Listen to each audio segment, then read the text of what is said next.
केलेलं आहे. आता बातमी आहे जगप्रसिद्ध कोल्हापुरी चप्पलेसंदर्भातली. कोल्हापूरकरांचा कोल्हापुरी चप्पलसाठीचा लढा आहे, त्याला आता यश आलंय. जगप्रसिद्ध प्राडा कंपनीसह लिडकॉम आणि लिडकार यांच्यामध्ये मुंबईत कोल्हापुरी चप्पल करता सामंजस्य करार झाला. परिणामी आता 26 फेब्रुवारीनंतर प्राडाच्या 40 विक्री केंद्रांवर कोल्हापुरी चप्पल देखील दिमाखात ग्राहकांसाठी उपलब्ध असेल.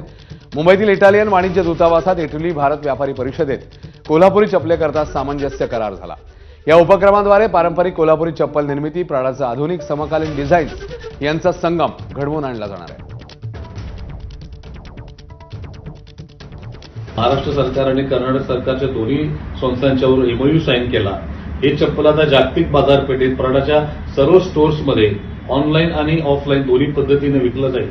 आणि प्रारंभिक माहितीनुसार हे चप्पल साधारण $920 म्हणजे 80,000 पेक्षा अधिक रुपयाला विकलं जाईल. आणि कोल्हापुरी चप्पलला जागतिक स्तरावर जी नवी प्रतिष्ठा प्राप्त झाली प्राडा बरोबरच्या या विवादामुळे आणि प्राडानं आता अधिकृतपणे कोल्हापुरी चप्पल या नावानं विकण्याचा निर्णय घेतल्यामुळे कोल्हापुरी चप्पलाचं मार्केट जगाच्या क्षितिजावर फार मोठ्या प्रमाणात विस्तारणार आहे.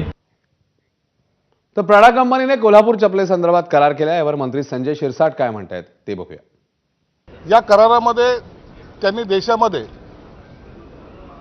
तातडीनं 6 आउटलेट हे त्यांचे स्थापित करायचा सुरुवात केलेली आहे. आणि फेब्रुवारीमध्ये जगभरामध्ये 26 आउटलेट त्यांचे असणार आहे.